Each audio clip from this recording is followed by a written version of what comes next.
गौरव हिमालय के पास के एक छोटे से गांव में रहता था।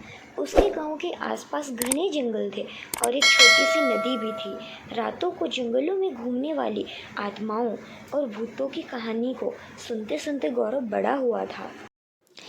एक दिन गौरव के दोस्तों ने उसे गांव की सीमा के बाहर एक पुराने सुनसान घर पर जाने के लिए उकसाया। उसके दोस्तों ने कहा, उस घर में कुछ साल पहले एक महिला की मौत हो गई थी। आज भी वहां पर उस महिला की आत्मा घूमती है। उसने अपने दोस्तों की बात मान ली और जाने के लिए राजी हो गया। हाँ हाँ, चलो हम वहां चल के देखते हैं। हम लोग आज रात में ही चलते हैं। फिर वो तीनों उस घर की ओर चलने लगे। जब गौरव घर के पास पहुंचा तब उसे बहुत ठंड लग रही थी। घर बिखरा हुआ था, जिसमें टूटे हुए खिड़कियां थी और एक दरवाज़ा था जो खोलने पर जोर से आवाज़ करता था। गौरव सावधानी से दरवाज़ा खोला और के अंदर घुस गया। घर के अंदर का माहौल बाहर के जैसा भयानक था। छत में मकड़ी के जाल लटक रहे थे और हर कदम पर कुछ ना कुछ सामान बिखरा पड़ा था। मुझे यहाँ नहीं रहना, मुझे यहाँ बहुत डर लग रहा है। मैं तो जा रहा हूँ यहाँ से, तुम लोग रहो यहीं पर ऐसा क्यों? तुम्हारे लिए तो हम लोग यहाँ आए हैं और अब तुम ही डर रहे हो? हाँ हाँ, तुम बोले इसीलिए हम लोग यहाँ आए, और अब तुम क्यों डर रहे हो? तुम कहीं नहीं जाओगे, तुम यहीं रहो।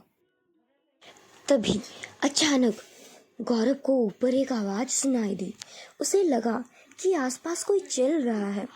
गौरव हिम्मत करके डरते डरते ऊपर गया और उसने देखा लंबे बाल वाली एक औरत सफ़ेद साड़ी पहने उसकी तरफ आ रही है। गौरव बहुत डर गया और वहाँ से वापस जाने लगा। तभी उस औरत ने कहा, रुक जाओ, तुम यहाँ से नहीं जा सकते। मुझे छोड़ दो, मुझे यहाँ से जाने दो। मैंने तुम्हारा क्या बिगाड़ा है? तुम मुझे क्यों रोकना चाहती हो? तभी उस औरत ने कहा, मेरे पति ने मेरी हत्या करके इसी जंगल में दफना दिया है और तभी से मेरी आत्मा इस घर में कैद हो गई है। मुझे मुक्ति दिला दो, मुझे यहाँ से बचा लो।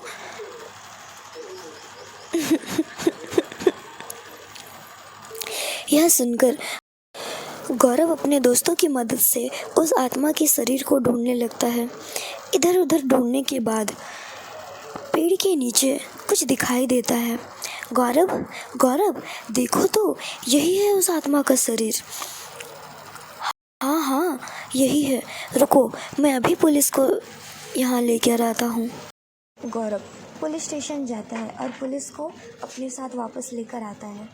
देखिए इंस्पेक्टर साहब, यही है उस आत्मा का शरीर। अरे हाँ, मैं अभी जाता हूँ और इसके पति को गिरफ्तार करता हूँ। सेठ, तुम चलो मेरे साथ, मैं तुम्हें गिरफ्तार करने आया हूँ। पर इंस्पेक्टर साहब, मैंने क्या किया? आप मुझे क्यों गिरफ्तार करना चाहते हो?